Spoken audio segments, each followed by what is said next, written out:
In the hallowed halls of Cornell University's psychology department, preserved in the cold, clear fluid of a glass jar, sits one of the most notorious and unsettling artifacts in American criminal history.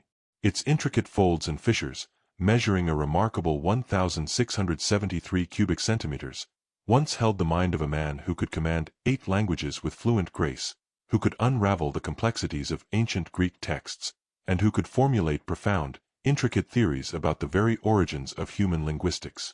Yet, this very same brilliant mind was the architect of brutal, calculated murders that sent shockwaves of horror through 19th-century America. This brain belonged to Edward Rulloff, a teacher, a doctor, an inventor, a philologist, and a stone-cold killer. For decades, authorities across the rugged landscape of New York State grappled with a terrifying paradox. How could such staggering intellectual brilliance coexist with such deep, calculated evil? Tonight, we peel back the respectable veneer to uncover the chilling truth behind the man newspapers dubbed the genius killer, a story of academic ambition funded by blood, where the sacred pursuit of knowledge twisted into an obsession so powerful it justified murder. The year was 1842, and the rolling, verdant hills of central New York were alive with the thrum of opportunity and transformation.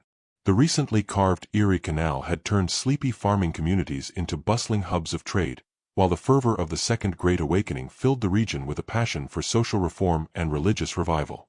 In this new America, education was fast becoming the most reliable pathway to prosperity, and small towns competed fiercely to attract learned men who could elevate their cultural standing and bring prestige to their communities.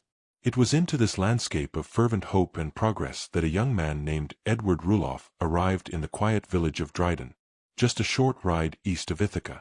To the townspeople, starved for intellectual stimulation, he seemed like a gift from Providence itself.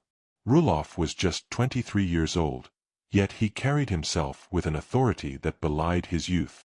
He was tall and distinguished, with a commanding presence that immediately set him apart from the rough-hewn canal workers and weathered farmers who typically passed through.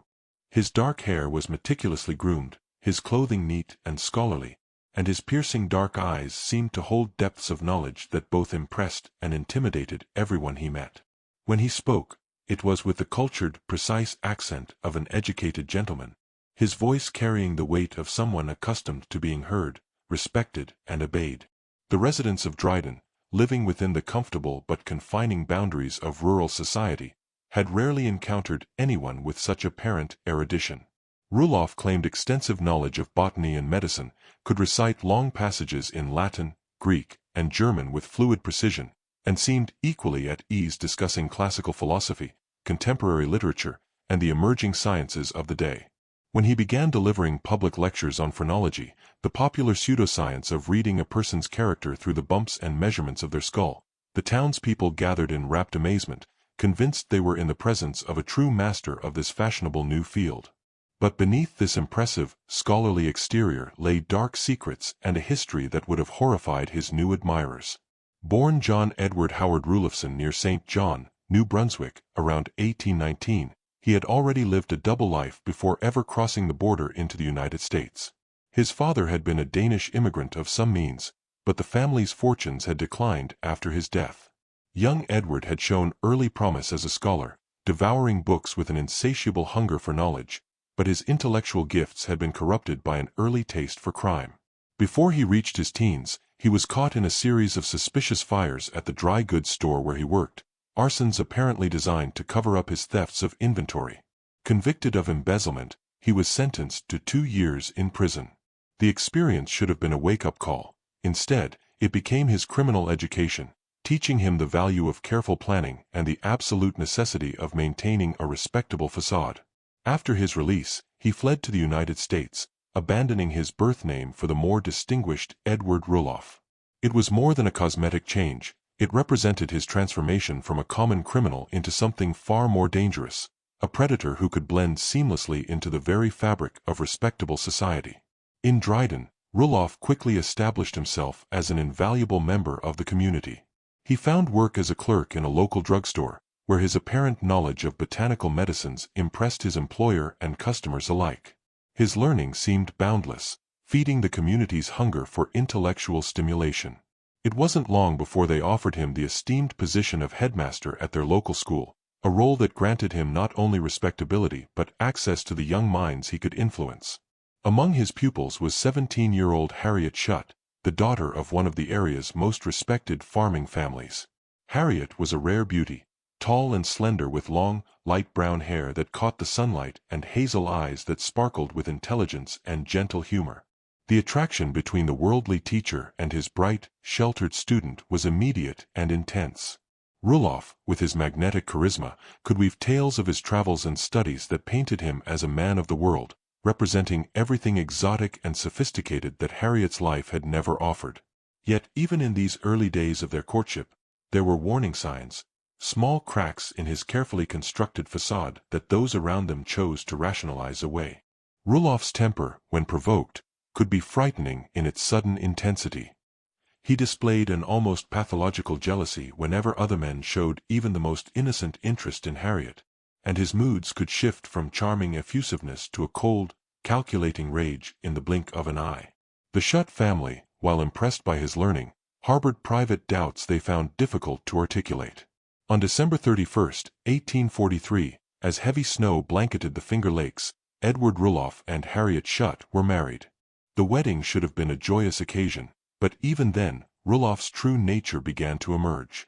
When the minister, following time-honored custom, congratulated the bride with a gentle kiss on the cheek, Rulloff's face darkened with such unbridled fury that several guests stepped back in alarm. His eyes flashed with a rage so intense and unexpected that it cast a pall over the entire celebration. The guests dismissed it as wedding day nerves, but Harriet had seen something in her new husband's eyes that chilled her to the bone. Within months, Rulloff convinced Harriet to move with him to the nearby village of Lansing, a calculated strategy to isolate his young wife from her family's protective influence. There, he set up a practice as a botanical physician, and his reputation as a healer grew rapidly. Their home became a center of intellectual activity, filled with books on every imaginable subject.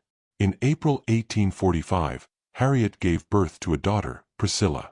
For a brief time, the infant's arrival seemed to calm Rulloff's volatile nature, and he appeared to be a devoted husband and father, speaking of grand plans to move west to Ohio, where he claimed a college professorship awaited. But the domestic tranquility was shattered by the presence of Dr. Henry Bull, Rulloff's business partner and Harriet's cousin.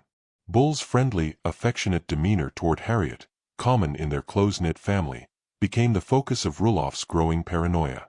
The doctor's habit of greeting Harriet with a kiss on the cheek drove Rulloff into paroxysms of jealous fury.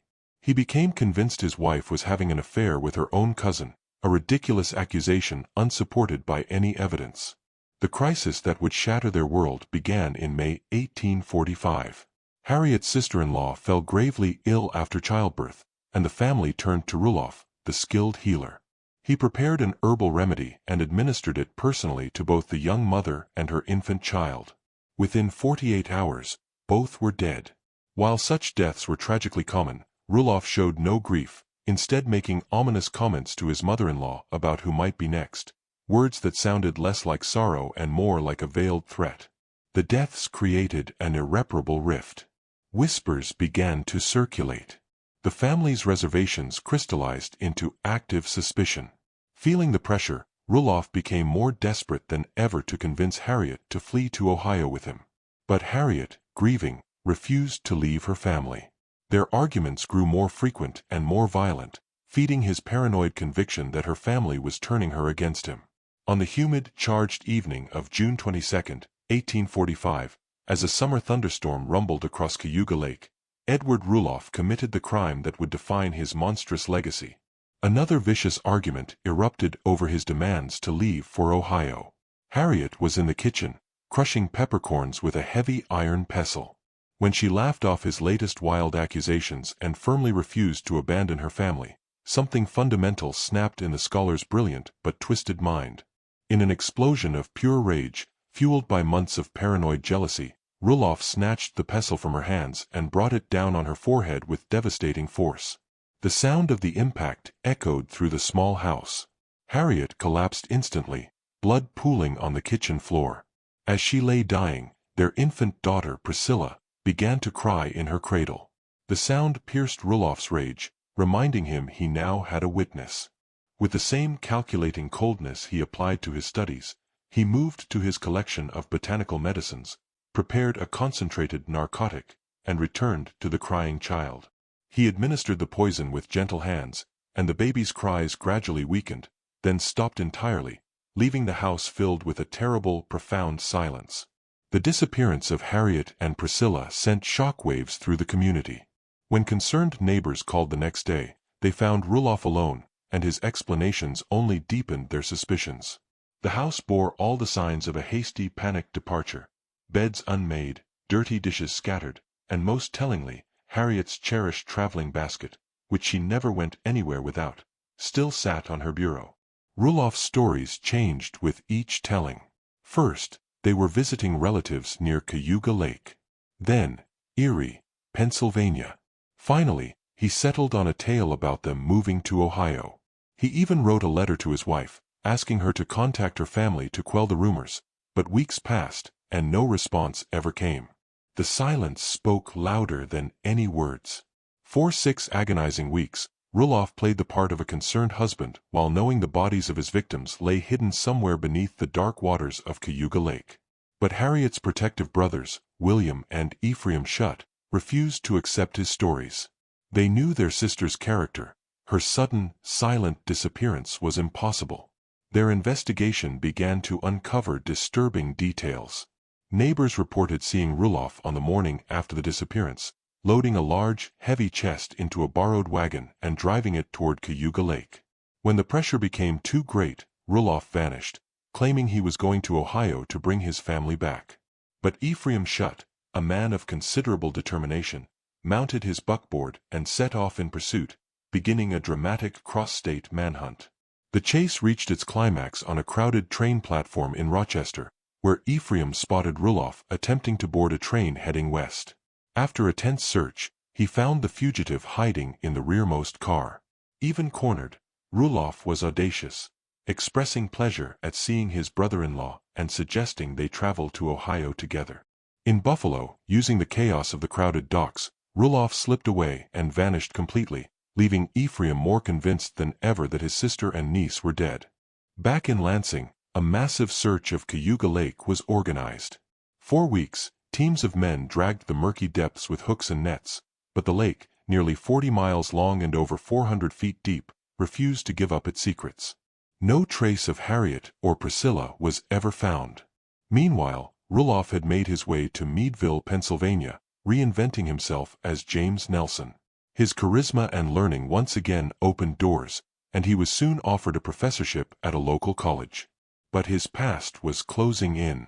In 1845, nearly a year after the murders, he was finally tracked down and arrested. The prosecution, facing the immense challenge of a murder trial without a body, indicted him on the lesser charge of kidnapping his wife. Rulloff conducted his own defense with the skill of a seasoned attorney, but the circumstantial evidence was overwhelming. He was convicted and sentenced to 10 years of hard labor at Auburn State Prison. Prison, rather than breaking him, became his university. He transformed his cell into a scholar's study, teaching himself the science of philology and working obsessively on a treatise he believed would revolutionize the field, Method in the Formation of Language. He tutored fellow inmates and guards, and his reputation as a criminal genius grew. Among his most devoted students was Albert Jarvis, the teenage son of the Ithaca undersheriff, who became utterly captivated by Rulloff's intellect. Upon his release in 1856, authorities were waiting with a new warrant, this time for the murder of his wife. Rulloff argued double jeopardy. The district attorney cleverly dropped that charge and instead indicted him for the murder of his infant daughter Priscilla. A new trial led to a conviction and a death sentence. But Rulloff's legal team appealed, arguing that murder could not be proven without a corpse, the corpus delicti rule. While awaiting the outcome in the Ithaca jail, he vanished. The escape was clearly an inside job, orchestrated by his loyal protégé, Albert Jarvis. Free once more, Rulloff embarked on the most dangerous phase of his criminal career. He traveled the Northeast, living under aliases, working as a teacher, photographer, and inventor, all while supporting himself through meticulously planned thefts. At Sing Sing prison, where he was eventually recaptured and served another sentence, he met William Dexter, a professional burglar. Together with the ever-loyal Jarvis, they formed a sophisticated criminal gang specializing in high-end burglaries. Rulloff was the mastermind, his intellect providing the perfect cover for their operations. In 1869, desperate for the academic recognition he craved, he submitted his manuscript to the American Philological Association, demanding the staggering sum of $500,000 for it. When the association flatly rejected his work, his fury was volcanic. If the world would not recognize his genius, he would force it to acknowledge him through bolder, more violent crimes. His true psychopathic nature was now fully unleashed. He displayed no remorse, possessed a grandiose sense of self-importance, and had a complete lack of empathy, yet his charm allowed him to continue manipulating those around him. Desperate for money, the gang targeted the Halbert Brothers dry goods store in Binghamton, which had just received a valuable shipment of silks. On the oppressively humid morning of August 17, 1870, Rulloff, Jarvis, and Dexter crept into the store. Their plan was to subdue the two young clerks sleeping upstairs, Frederick Merrick and Gilbert Burroughs, with chloroform. But in the darkness, Jarvis stumbled, the crash shattering the silence. The clerks awoke instantly. A chaotic fight erupted in the dark. Frederick Merrick, showing incredible courage, grabbed a pistol, but it misfired. He then hurled a stool at the intruders. As Merrick and Burroughs fought desperately, Rulloff, the intellectual mastermind, made the decision that would seal his fate. He drew his own pistol and fired a warning shot. When Merrick, undeterred, continued his ferocious attack on Jarvis, Rulloff's patience snapped. He pointed his weapon directly at the young clerk's head and pulled the trigger. The fatal shot froze time. Frederick Merrick was dead. Gilbert Burroughs, realizing the fight was lost, fled into the streets screaming for help, and a citywide manhunt began. The three killers panicked and raced toward the Chenango River. Jarvis, overconfident, assured them it was shallow enough to cross. It was a fatal miscalculation. The current swept away the wounded Jarvis and the non-swimmer Dexter, their cries swallowed by the rushing water. Only Rulloff struggled to the far shore, alive but alone, with the sounds of the manhunt closing in. His capture was almost pathetic for a man who had eluded justice for so long. He was found hiding in a farm's outhouse, his panic having undone him. When brought to the police station, a local judge who had followed his case for years took one look at him and declared, "You are Edward H. Rulloff. You murdered your wife and child in Lansing in 1845. The evidence was undeniable. A shoe left at the crime scene was a perfect match, uniquely modified to accommodate a missing toe. His trial in 1871 became a national sensation. Rulloff again conducted his own defense with brilliance, but it was no use. Even facing execution, his grandiosity remained. He petitioned the governor to delay his hanging so he could finish his linguistic masterpiece. Some prominent figures, like editor Horace Greeley, supported the plea, but Mark Twain satirized the idea, highlighting the absurdity of valuing intelligence over a human life. All appeals failed. Before his death, he confessed in chilling detail to killing Harriet, but never admitted to murdering his daughter.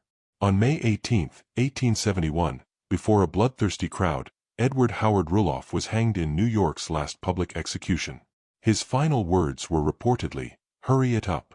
I want to be in hell in time for dinner." Within hours, his brain was removed for study. It remains on display at Cornell to this day, a macabre monument to one of America's first and most complex celebrity serial killers. Rulloff's case forced a reckoning with the nature of evil, proving that it could wear the mask of scholarly respectability and that genius without conscience becomes a weapon of pure destruction. His story is an eternal reminder that the capacity for evil exists independently of intelligence, education, or social standing, and that the most dangerous predators are often those who appear the most civilized. What do you think of this story?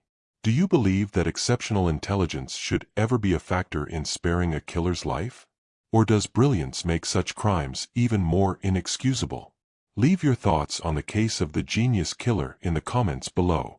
If you enjoyed this tale of 19th century terror, subscribe to our channel, hit the notification bell, and share this video. Until next time, Remember that true evil can hide behind even the most impressive of minds.